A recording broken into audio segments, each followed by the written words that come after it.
as for music, it's been actually a pretty good year for music, 2020. I was actually surprised how many good projects there were that made it out this year. Because, most of the time, 2019 for me, I didn't love. I thought there was a lot of albums that flopped, a lot of albums that were underwhelming. But 2020, I thought there was just a lot of subject matter out there in the world for people to pick up on and make music. And, and a lot of time. People had a lot of time. They weren't touring. They weren't, doing a lot of shows. So it's just on the grind, I can imagine, for the producers and songwriters and musicians out there. So the first list I want to do is the top 10 albums of 2020. This was actually a really hard list to make because there was some pretty good albums this year, especially during the spring and quarantine. You got to really sit down and had a lot of time on my hands, so I would just throw on music and play games or hang out or whatever. So I got to listen to a lot of stuff this year, which was interesting. So let's go through these. I want to go through some honorable mentions before I get into the top 10. It's usually what I like to do. The first one is Man on the Moon 3, The Chosen, Kid Cudi's third Man on the Moon album. Definitely the weakest of the three, but there is some good jams on there, and definitely some vintage Kid Cudi sounding songs on there. So I was a fan of that one. Next, The Hustle Continues with Juicy J. This was an album. As you know, I love Juicy J. He's one of my favorite rappers of all time. So I'm going to listen to everything he comes out with, mixtapes, albums. And this was actually a pretty strong trap album coming out towards the end of this year. I kind of wished, again, it would have come out a little earlier. But I did enjoy the album. I thought it was good. There's some good tracks on there, some catchy hooks. And, you get that Juicy J flow. He kills it on every beat. And he's actually become a really good producer lately. So shout out to him. The Director's Cut with Currency and Harry Fraud. A really good sequel album this year that nobody was really expecting. Had some good tracks on there. The Trippie Redd one was one I really liked. And The Crow's Nest has one of the dirtiest beats of the year. So I definitely suggest checking that one out. And we'll be talking about them later. And then From a King to a God by Conway the Machine. Another one I really liked. Griselda. This was a big year for them. As you know, I've been on the Griselda hype train for a while if you've been listening to me. So I got nothing else to say outside of these guys are one of the futures of hip-hop music. They're really on the scene now. They did a lot of good features. And this album from Conway was really strong. I thought it was a nice burst onto the mainstream scene for Conway. So now let's get into the top 10 here. The top 10 albums of 2020. Let's get into it. Number 10, Burden of Proof by Benny the Butcher. As you know, speaking of Griselda, I just talked about Conway. But this album, this was Benny's big first studio, big budget album. You had Hit Boy doing a lot of beats on here, had some big name features, and I liked this album. I thought it was good. And Benny, for me, I've always loved Benny. He's one of my favorite rappers of the late 2010s. Tana Talk 3 is still my favorite project of his. That is grimy and gritty as it gets when it comes to street hip hop. But this was a little bit more polished and clean, and I didn't think Benny really fit on some of these beats, but like I said, I think overall there is some really quality hip hop on this. So it made the top 10 for me. As I said, I love Benny. He needs to continue making music. He had a monster year with features. So good for him. He's finally bursting on the scene like I knew he would.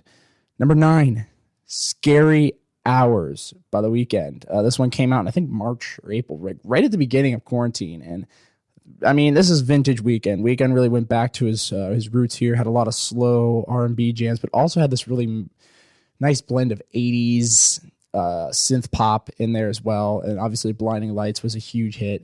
But honestly, my favorite song on there is Save Your Tears. That is a really great song. I was a big fan of that one. So shout out to The Weeknd, man. He's killing it right now. And no Grammy nom for him. What's up with that, man? That's a ripoff. I think this album should have been nominated. I mean, he has the clout. He has the notoriety. He sold enough records. And that's really what the Grammys care about. So, come on. Throw the guy a bone, will you? Next, at number 8, Shoot for the Stars, Aim for the Moon by Pop Smoke. I was very surprised by this. This was a posthumous album. A lot of posthumous albums have come out over the past couple of years. We'll be talking about some. and this is the first one. Yeah, I liked Meet the Woo by Pop Smoke. I listened to it actually back in like January. And I was like, at first I was like, what the hell is this? Because a lot of kids in my fraternity were playing this, Pop Smoke at our parties, in like January and February when I was back in school. And I was like, what is this music? I didn't get it, and then kind of like in February and into March, around the time he passed, I actually think I listened to him before he passed, but it wasn't long before. But he obviously didn't really hit the scene until he had passed away. And, Meet the Woo 2 was an album I liked, but this one was the posthumous album that came out this past summer. A lot of people were very excited for it because there was a lot of unreleased music, and I thought it was good. I mean, the deluxe version I think is very bloated, but the original album I thought was good, and there is some good songs on there. I really like I like the song Yeah Yeah, if I can remember. Let me pull up the album, because there is some ones on here that I liked. I liked Yeah Yeah. I liked Creature with Sway Lee. 44 Bulldog is a nasty banger. So a lot of good tracks on here. I was pretty surprised by how much I liked this. And obviously Dior and Tunnel Vision was another one. A lot of those UK drill beats he just absolutely killed. And yeah, I'm a big fan of Pop Smoke. I love his sound. I love his grit. Yeah, he's not the best rapper in the world, but I love his sound and his voice, and the way he would ride on those drill beats. He did it better than really a lot of American rappers that have tried to capture that sound. I think he was one of the ones that captured it the fastest, and I think he had a lot of potential. So it's a shame that he passed the way he did. And rest in peace, Pop Smoke. He's a legend. Yeah, it's a good album. I think it's a good album. There is definitely a lot of filler. There's a lot of songs with unnecessary features for sure. You can make that argument, but yeah, I like the album. I've been bumping a lot of music off it, and that's really for me how I make these lists is replayability. So yeah, definitely bumped that one a lot during the late summer.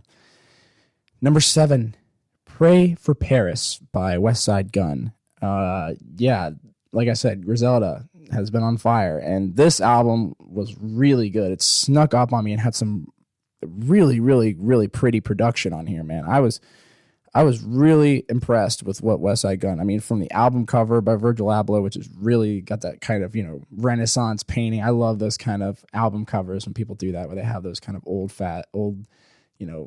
classical Renaissance paintings, as their album art. I think that's always a really cool touch. But that's just the first thing I liked about this album. There's so much here, from No Vacancy, that grimy beat, to George Bondo with Conway and Benny. Just really, really, really good stuff. And then obviously 327 with Joey Badass and Tyler, the Creator. I like that one a lot. That's got a really calming beat to it. A lot of really soft, pretty production on here. And then obviously $500 Ounces with Freddie Gibbs and Rock Marciano is just a, really dope sample production on there from Alchemist. Everything you really want in a grimy cocaine rap song. So I'm all about that, as you know. But then Versace, I think that may be my favorite song on the album. That beat is amazing by Jay Versace. Really dope production.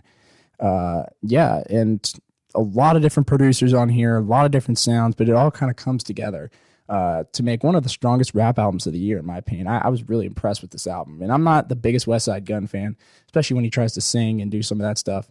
But I love his character. I love his personality.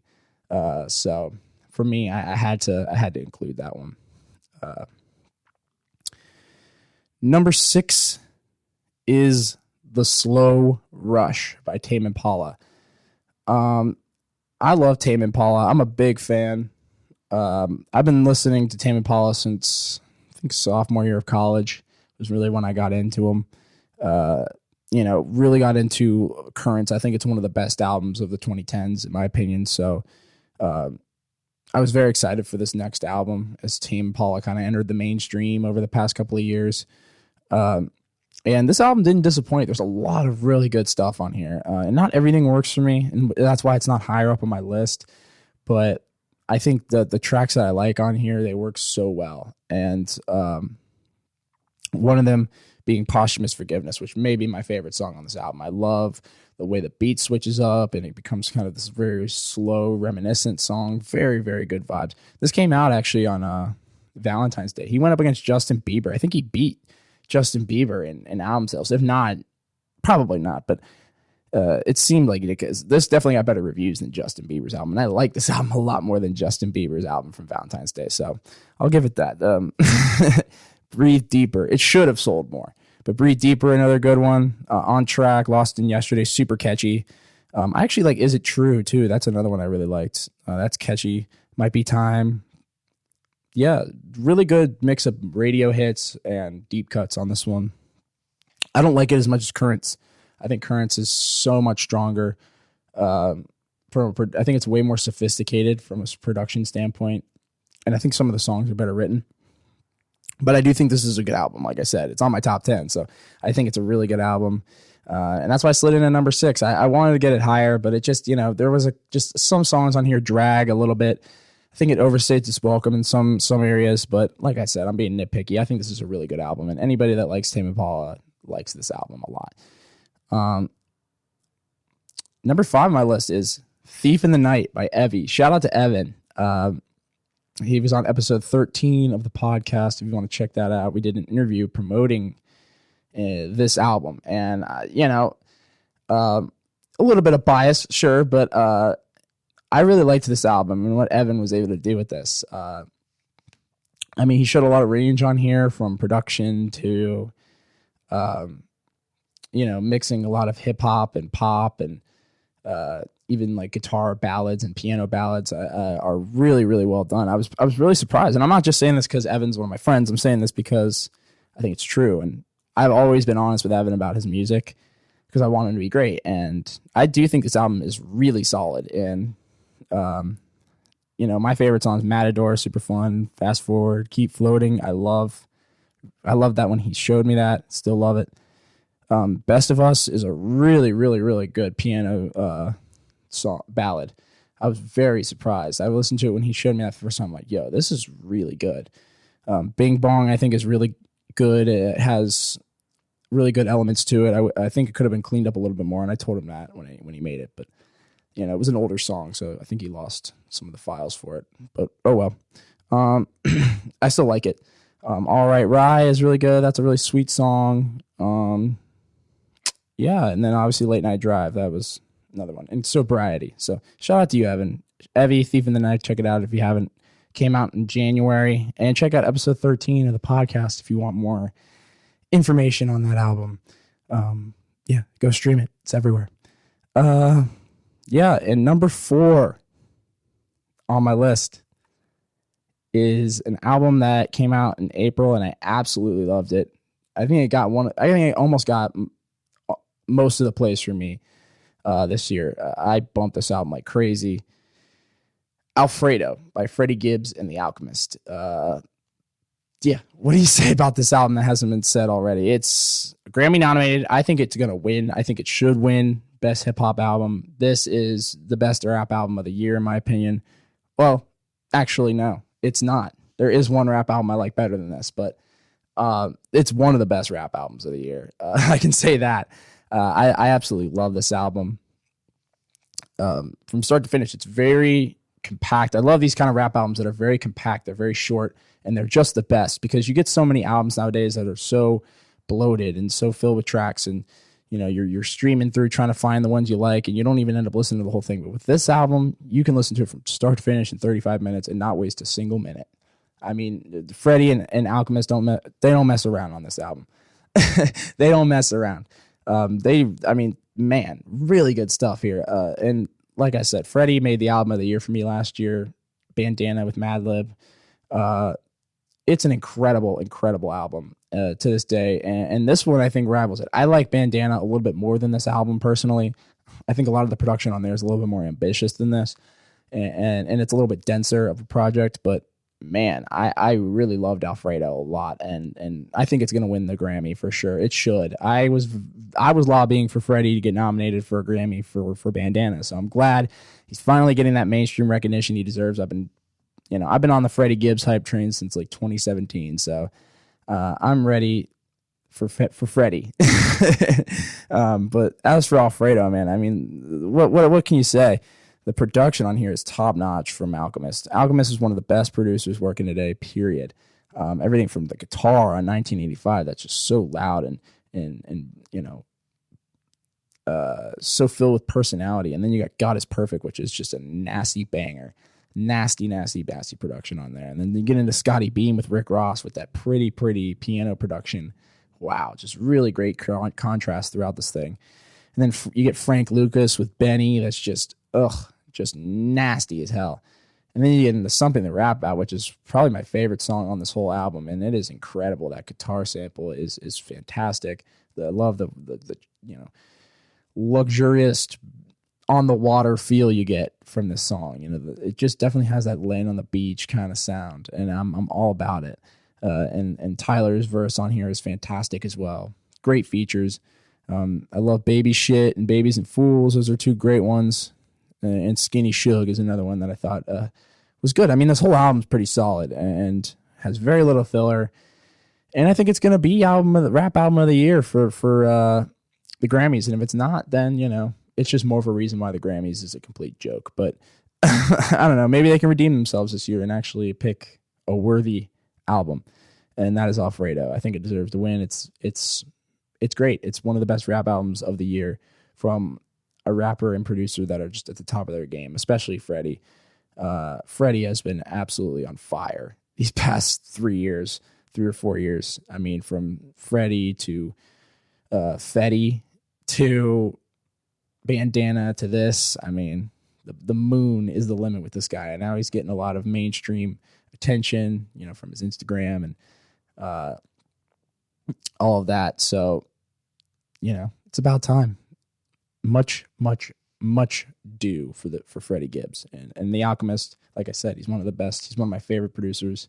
The dude just understands how to make really, really pretty, but also at times grimy beats. And he does kind of get out of his comfort zone a little bit on this album and try some new things, which I'm all about. So big fan of that one. Next thing we got here is at number 3, Year Zero from Chami. Chami, if you don't know, is a French house producer, DJ. I am a huge fan of Chami. I've loved Chami for about 3 or 4 years now. I've seen him 3 times in concert. So, huge fan of Chami. I was very excited to see this album because this is Chami's debut album. He's been around, the electronic house scene for a while. But he kind of, has been dropping a lot of singles and has found a Confession music label that has done really well in the house scene, the French house scene, and helped kind of push that into the mainstream for EDM. And now we have Chami with Year Zero, his debut album that I think was supposed to come out in the summer, but obviously was postponed due to the pandemic and ended up coming out at the end of October. And that's really my only complaint with this. There's a few filler songs on here, but outside of that was my biggest complaint was that I wish this album was released in the summer, even though I get it. Cause I think he was holding out, hoping that maybe they could have concerts this year, which has really hurt this genre of music a lot this year, which I'll get into. But Chami with Year Zero, I thought this album was so good from a production standpoint. It's so clean, so glossy. So pretty in the production. The different sound design on here is fantastic. From the drops to the melodies, some of the features are really good on here. I was really impressed with this thing, man. Really impressed with how concise it is, how cohesive it is, and how much evokes a lot of Chami's previous work, but at the same time pushes the envelope with new sounds and new flair to it, and new layers to a lot of the production on here. Heartless, the opener, I absolutely love. Sounds almost like a video game in its production. So simple. Proud, which was a single that came out, I'm a big fan of. When it came out when I saw Chami in February, right before the pandemic hit, which I'll get into later, but also Toxic Love, big fan of that one with Suburban Plaza on the vocals. Really, really, really good stuff. I love the melody to that and the verses. And the hook's catchy.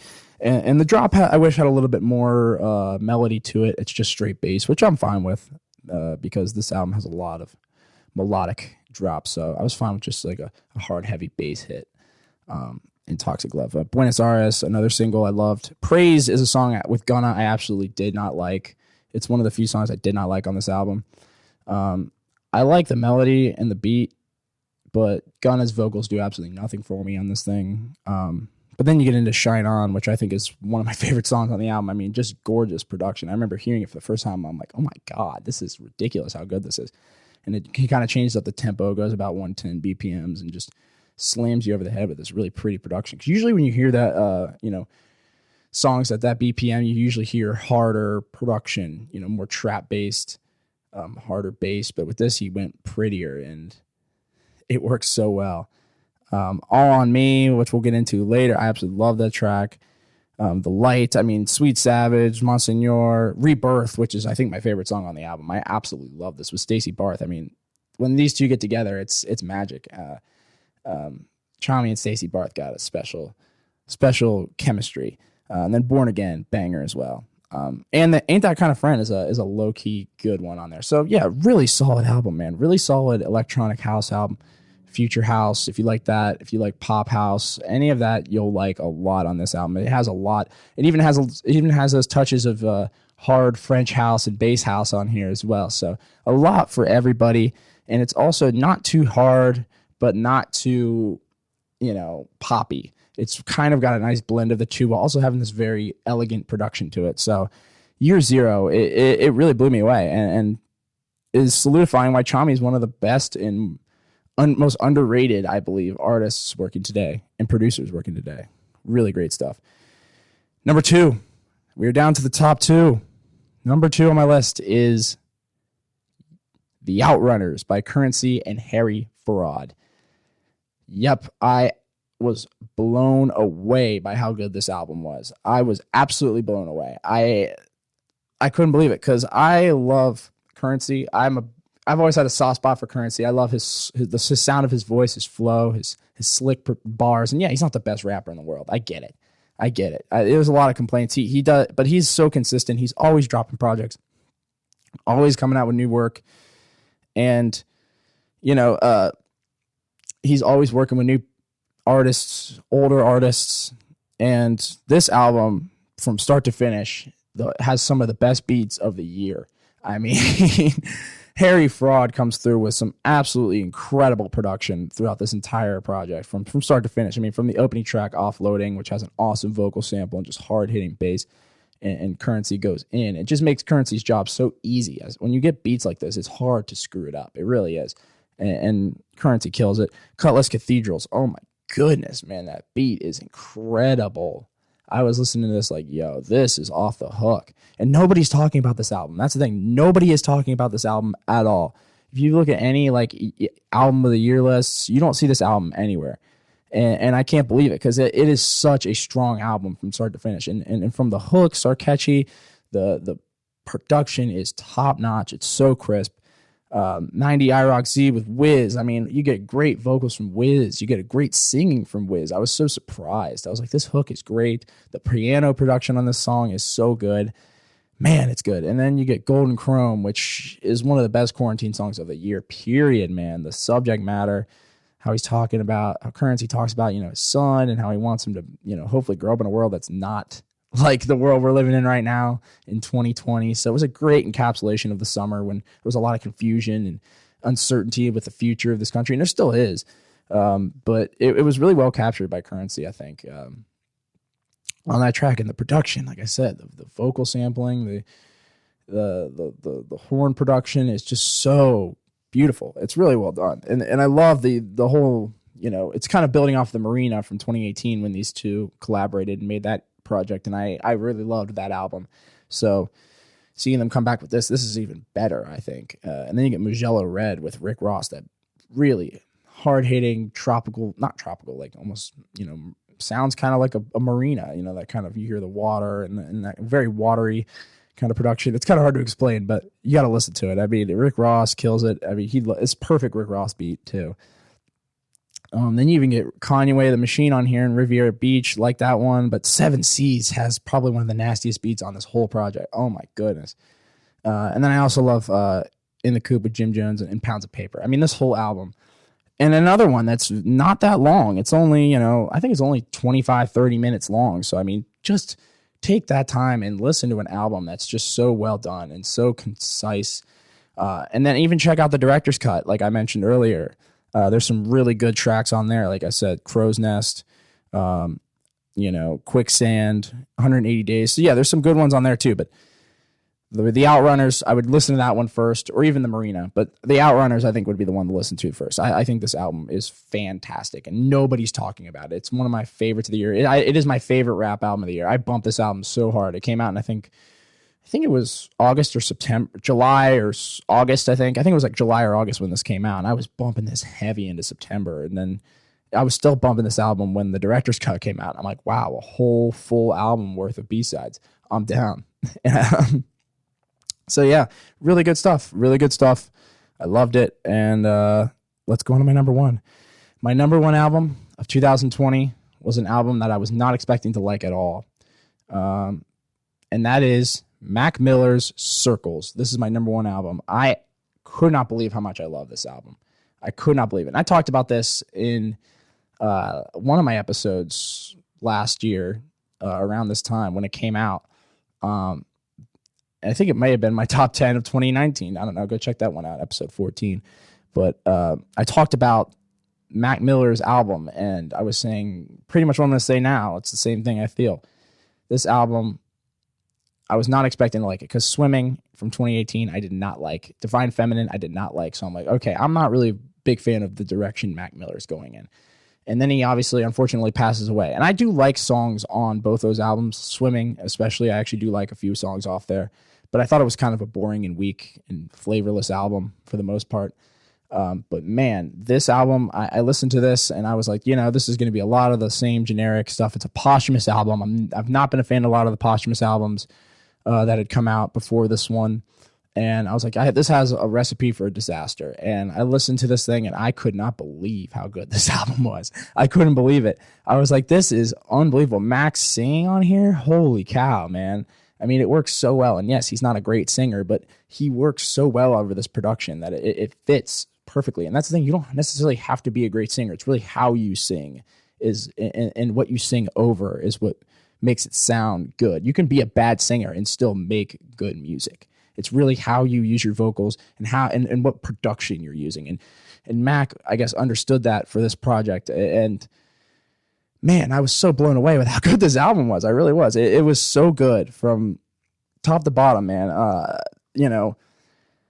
Like I said, the production on here is so pretty and it's so simple. It allowed Mac's voice to just kind of carry these songs, and it didn't seem over-reliant on the production is what I'm saying. And I loved songs, complicated, super dope, has that kind of, I think someone said it compared to like a jazz singer kind of sound, a blues club singer kind of sound in his voice. I totally see that. I love that track. Blue World, which has an awesome sample production. I mean, one of the hardest, heaviest beats on the album, really works. And then Good News, man. A lot of people love this one. It's a single. Really, really works for today. I think this one held up the most over quarantine out of all these songs. Super, super emotional. Definitely a really, crazy track to look back on now, knowing Mac and the way things ended up with him, unfortunately. Yeah, it's a powerful track and one of the best on here. But I can see that song is fantastic, man. The production on there is so pretty, and Mac's vocals and singing are really work well. And I was really a fan of this one, man. And I love like the twinkling production throughout this one, man. So good. Everybody, another one I really liked, but Woods, I absolutely loved Woods. This one grew on me heavy. I love the beat. I love Mac's verses on here. The hook is catchy as hell. This is a great single. But then you get Hand Me Downs, which has a really good feature. And that's the thing. I was expecting this album to be flooded with unnecessary features, and it's really this is the only feature I think on the album, which perfect. Because this is Mac's last album. We want to hear Mac. We don't want to hear a bunch of other people coming in and filling up space. That's what I didn't like about a lot of these posthumous albums, is they fill a lot of the songs that are incomplete with features that don't work. And this album just understood, we have Mac Miller pretty much recorded this entire album already. Let's just clean it up with the production fill in some of the blanks and not make it too bloated. And it worked. And with this song, Hand Me Downs, fantastic, man. The production, the hook is super catchy. And Mac has one of the best rap verses on the album and one of the best rap verses he's done probably since Faces, in my opinion. So really, really good stuff from Mac on that. And then I like That's On Me, super catchy hook. Surf is a weak track. And even some of these deluxe tracks I wasn't a huge fan of. I kind of like the regular album, not the deluxe. But, you know, I'm all for it. I kind of hope this is Mac's final album, honestly. I don't want them to release anything else. This is great. And it's just a shame because I wish Mac could have expanded upon this sound, you know, in the future. But what we have now, it works. And this album is fantastic. It's my album of the year. I absolutely loved it. I played it a lot in January and in February, right? You know, the best time of the year. Because after that, everything went downhill. So those 2 months, I was bumping this album so heavy that it had an impact on me throughout the whole year. And I was listening to this thing heavy, and it hit me and resonated in a different way during and after the pandemic. You know, as I've listened to it, I'm like, man, life has changed so much, but this album has still been there the whole time, you know? So, like I said, Circles, really good stuff from Mac.